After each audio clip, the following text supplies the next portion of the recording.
Om Swastiastu. Semangat pagi anak-anak. Semoga semua dalam keadaan sehat dan masih semangat mengikuti pembelajaran daring hari ini. Hari ini kita akan mempelajari materi struktur dan kebahasaan teks pidato persuasif. Adapun kompetensi dasar yang akan kita pelajari hari ini adalah 3.4, menelaah struktur dan ciri kebahasaan pidato persuasif tentang permasalahan aktual yang didengar dan dibaca. Dan 4.4, menuangkan gagasan, pikiran, arahan, atau pesan dalam pidato secara lisan dan atau tulis dengan memerhatikan struktur dan kebahasaan. Sedangkan tujuan pembelajaran kita, peserta didik dapat yang pertama menganalisis struktur teks pidato persuasif dengan tepat, yang kedua menganalisis kebahasaan pidato persuasif dengan tepat, dan yang ketiga menyusun pidato persuasif secara lisan dengan benar. Nah, di akhir pembelajaran nanti, Ibu akan memberikan penilaian berupa tes. Ada 3 materi yang akan kita pelajari hari ini. Yang pertama, struktur teks pidato persuasif. Yang kedua, kaidah kebahasaan pidato persuasif. Dan yang ketiga, menyusun teks pidato persuasif. Sebelum masuk materi hari ini, mari kita mengingat pembelajaran sebelumnya terkait pengertian pidato persuasif. Apakah anak-anak masih ingat apa itu pidato persuasif? Pidato persuasif adalah pidato yang berusaha membujuk secara halus atau mengajak pendengar dengan menyampaikan pendapat, gagasan, yang disertai dengan alasan yang jelas, masuk akal, dan dapat dipertanggungjawabkan kebenarannya. Jadi, pidato persuasif itu bersifat membujuk pendengarnya. Yang pertama, struktur teks pidato persuasif. Ada 3 struktur teks pidato persuasif. Yang pertama, pembukaan. Yang kedua, isi pidato. Dan yang ketiga, penutup pidato. Nah, dalam pembukaan itu biasanya terdapat salam pembuka. Misalnya, Om Swastiastu, Assalamualaikum, salam sejahtera, selamat pagi. Kemudian ucapan atau sapaan penghormatan. Misalnya, yang terhormat, yang kami hormati, yang saya hormati. Kemudian ucapan rasa syukur. Contohnya, pertama-tama marilah kita panjatkan puja dan puji syukur kehadapan Tuhan Yang Maha Esa. Kemudian pada bagian isi pidato itu berisi pendapat, gagasan, ataupun alasan, lalu berbagai data pendukung terkait pendapat, dan yang ketiga pesan, imbauan atau ajakan. Sedangkan pada bagian penutup pidato itu terdapat kesimpulan dari materi pidato yang kita sampaikan, kemudian harapan bagi pendengar, ucapan terima kasih, permohonan maaf, dan yang terakhir salam penutup. Nah, berikut contoh analisis struktur pada sebuah teks pidato persuasif. Silakan anak-anak cermati contoh pidato yang Ibu berikan, lalu coba anak-anak analisis berdasarkan struktur pidato persuasif. Mari kita lihat bersama. Bagian paling atas itu merupakan pembuka pidato yang berisi salam pembuka, lalu sapaan, dan ucapan rasa syukur. Sedangkan bagian bawah itu merupakan isi pidato yang merupakan inti dari pidato dan berisi pendapat, gagasan, ataupun alasan disampaikannya pidato tersebut. Berikutnya, bagian atas masih merupakan bagian dari isi pidato yang berisi ajakan. Contohnya ditandai dengan kalimat pada kesempatan ini saya ingin mengajak teman-teman untuk memerangi hoax. Lalu yang bagian terakhir itu merupakan penutup pidato, berisi harapan dan permohonan maaf.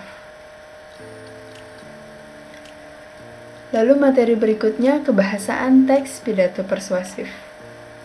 Ciri kebahasaan teks pidato persuasif yang pertama adalah penggunaan kalimat aktif. Kalimat aktif merupakan kalimat yang subjeknya melakukan kegiatan, aktivitas, pekerjaan, atau perbuatan tertentu. Predikatnya biasanya berawalan me atau ber, tetapi tidak selalu predikat dalam kalimat aktif itu berawalan me atau ber. Contohnya, mereka kini sudah pergi. Dan yang kedua, Pak Andi memasak nasi goreng. Nah, untuk kalimat aktif, berdasarkan hubungan predikat dengan objeknya, terdapat dua jenis kalimat aktif. Yang pertama ada kalimat aktif transitif, dan yang kedua kalimat aktif intransitif. Kalimat aktif transitif adalah kalimat aktif yang predikatnya memerlukan objek. Contohnya, saya menggunting kertas. Saya sebagai subjek, menggunting sebagai predikat, dan objek adalah kertas. Sedangkan kalimat intransitif adalah kalimat yang predikatnya tidak memerlukan objek. Contohnya, adik bernyanyi di kamar mandi. Adik sebagai subjek, bernyanyi predikat, dan di kamar mandi adalah keterangan tempat. Ciri kebahasaan teks pidato persuasif yang kedua adalah menggunakan kata sapaan. Kata sapaan adalah kata yang digunakan untuk menyapa seseorang atau pihak kedua, baik tunggal maupun jamak. Nah, dalam pidato, kata sapaan dimulai dengan menyebutkan orang yang lebih tinggi jabatannya terlebih dahulu. Contoh, jika pidato dilakukan di sekolah, maka dalam sapaan itu yang disebutkan terlebih dahulu adalah kepala sekolah. Yang terhormat, Kepala SMP Negeri 8 Denpasar. Nah, dalam sebuah pidato, untuk sapaan yang terhormat itu hanya disebutkan satu kali saja untuk yang jabatannya lebih tinggi. Sedangkan untuk berikutnya bisa disapa dengan yang kami hormati, Bapak dan Ibu guru, kemudian serta teman-teman yang saya banggakan. Ciri kebahasaan yang ketiga adalah penggunaan kalimat persuasif. Kalimat persuasif adalah kalimat yang isinya mengajak seseorang untuk melakukan sesuatu. Contohnya, marilah ke depannya kita lebih giat lagi dalam menjaga kebersihan lingkungan. Nah, kalimat persuasif ini ditandai dengan kata marilah. Itu bertujuan untuk mengajak seseorang. Yang keempat, penggunaan kosakata emotif. Kosakata emotif adalah sebuah kosakata yang berhubungan dengan perasaan yang bisa membuat para pendengarnya tersentuh.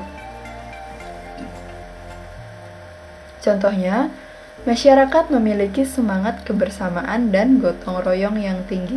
Di sini ada kata semangat kebersamaan yang merupakan contoh kosakata emotif yang bisa membuat pendengar lebih tersentuh. Yang kelima, penggunaan kosakata bidang ilmu atau istilah. Kosakata bidang ilmu atau istilah adalah kosakata yang sangat sering digunakan dalam bidang keilmuan. Misalnya globalisasi, literasi, vitamin, protein, WhatsApp, Instagram, dan lain-lain. Contohnya dalam kalimat, kegiatan ini bertujuan untuk membersihkan lingkungan sekolah dari sarang nyamuk Aedes aegypti yang menimbulkan penyakit demam berdarah. Kosakata bidang ilmu dalam kalimat ini adalah Aedes aegypti yang merupakan istilah dalam ilmu kesehatan. Yang keenam, penggunaan sinonim dan antonim. Sinonim adalah bentuk kata yang maknanya mirip atau sama dengan bentuk kata lain. Sedangkan antonim adalah bentuk kata yang berlawanan makna dengan kata yang lain. Contohnya, manusia sendiri memiliki sifat dan watak yang berbeda-beda. Contohnya seperti sifat egois dan individualis. Untuk kata yang Ibu berikan cetak miring, egois dan individualis itu memiliki makna yang bersinonim. Sama-sama berarti mementingkan diri sendiri.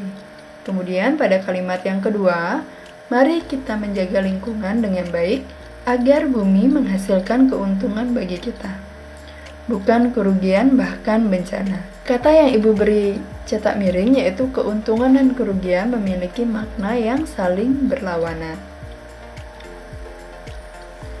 Kemudian ciri yang ketujuh adalah menggunakan kata benda abstrak. Kata benda abstrak adalah kata benda yang tidak ada wujudnya atau sebuah benda yang tidak bisa dilihat dan dirasakan oleh panca indera. Contohnya, kita selalu diajarkan untuk menebarkan kebaikan kepada orang lain tanpa memandang suku, agama, ataupun warna kulit. Kata kebaikan merupakan contoh kata benda abstrak yang tidak dapat dilihat oleh panca indera. Materi yang terakhir adalah menyusun teks pidato persuasif. Nah, langkah-langkah menyusun teks pidato persuasif yang pertama, anak-anak harus menentukan tema atau pokok pidatonya terlebih dahulu, kemudian merumuskan tujuan pidato. Yang ketiga, mendaftar pokok-pokok pidato yang akan disampaikan.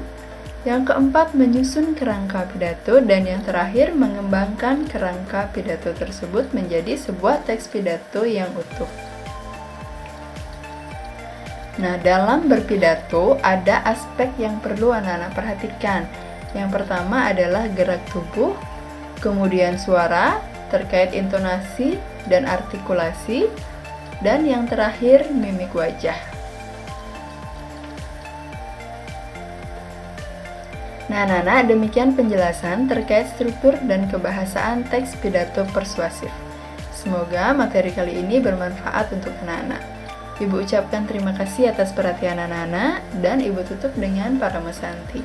Om Santi Santi Santi.